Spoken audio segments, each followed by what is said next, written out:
ইউক্রেনে যুদ্ধাপরাধের অভিযোগে international criminal কোর্টের গ্রেফতারি পরোয়ানা সত্ত্বেও মঙ্গোলিয়া সফর করেছেন রাশিয়ার প্রেসিডেন্ট ভ্লাদিমির পুতিন। আইন বিশ্লেষকরা বলছেন, এর ফলে আইসিসির সীমাবদ্ধতা যেমন প্রকট হয়ে উঠেছে, তেমনি ক্রেমলিন ক্রমশ আন্তর্জাতিক বিচ্ছিন্নতা কাটিয়ে উঠছে। বিশ্বের সর্বোচ্চ আদালতের প্রসিকিউটর কারিম খান বলছেন, সদস্য হিসেবে মঙ্গোলিয়ার উচিত যথাযথ ভূমিকা রাখা। এদিকে হোয়াইট হাউসের মুখপাত্র কারিন জোপিয়ের বলেছেন, পুতিন ও তার সহযোগীদের জবাবদিহিতার আওতায় আনতে উলান বাটোরের সহযোগিতা ভীষণ জরুরি। স্টেট ডিপার্টমেন্টের মুখপাত্র ম্যাথিউ মিলার জানিয়েছেন, আইসিসির সদস্য দেশগুলো জাতিসংঘ সনদ মেনে চলবে বলেই আশা করে ওয়াশিংটন।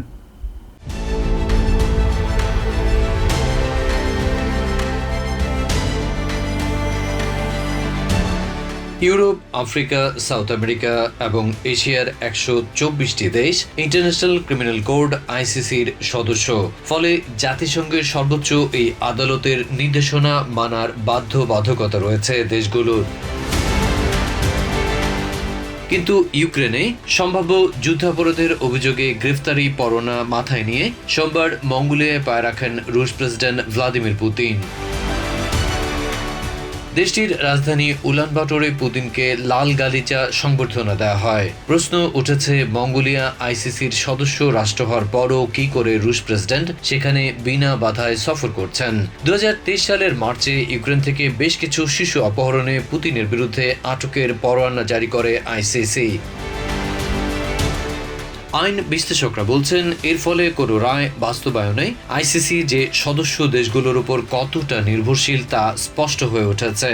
অর্থাৎ বিশ্বের সর্বোচ্চ এই আদালতের ক্ষমতা কতটা সীমাবদ্ধ তা প্রকট হয়ে উঠেছে। তেমনি ক্রেমলিন ক্রমশ আন্তর্জাতিকভাবে বিচ্ছিন্নতা বোধ কাটিয়ে উঠছে। আন্তর্জাতিক অপরাধ আদালতের প্রসিকিউটর করিম খান আহ্বান জানালেন, সদস্য হিসেবে মঙ্গোলিয়ার উচিত যথাযথ ভূমিকা রাখা। এদিকে হোয়াইট হাউসের মুখপাত্র কারিন জোপিয়ের বলেছেন, পুতিন ও তার সহযোগীরা যুদ্ধাপরাধ করে চলেছে। তাদের জবাবদিহিতার আওতায় আনতে উলান বাটোরের সহযোগিতা ভীষণ জরুরি। অন্যদিকে স্টেট ডিপার্টমেন্টের মুখপাত্র ম্যাথিউ মিলার জানিয়েছেন, আইসিসির সদস্য দেশগুলো জাতিসংঘ সনদ মেনে চলবে বলেই আশা করে ওয়াশিংটন। তবে ক্রেমলিনের প্রতিবেশী হিসেবে মঙ্গোলিয়ার অসহায়ত্বের কথাও উল্লেখ করেন তিনি। আমেরিকা, রাশিয়া, চায়না ও ভারতের মতো বিশ্বের ক্ষমতাধর রাষ্ট্রগুলো এখনো আইসিসির সনদে সই করেনি। বিশ্লেষকরা আরও বলছেন, পুতিন মূলত আগামী নভেম্বরে পেরুতে অনুষ্ঠেয় Asia Pacific economic cooperation forum এবং ব্রাজিলে G20 সম্মেলনে অংশ নেওয়ার প্রস্তুতি নিচ্ছেন। এরই অংশ হিসেবে মঙ্গোলিয়া সফর করছেন, যাকে খুব একটা ভালো চোখে দেখছে না পশ্চিমারা। পুতিনই প্রথম কোনো রাষ্ট্রপ্রধান নন যিনি আইসিসি পরোয়ানা মাথায় নিয়ে আইসিসিরই সদস্য কোনো দেশ ভ্রমণ করছেন।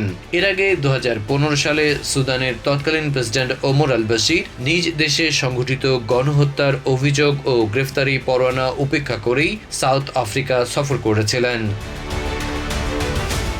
Adib Mohammad, TVN24 news desk.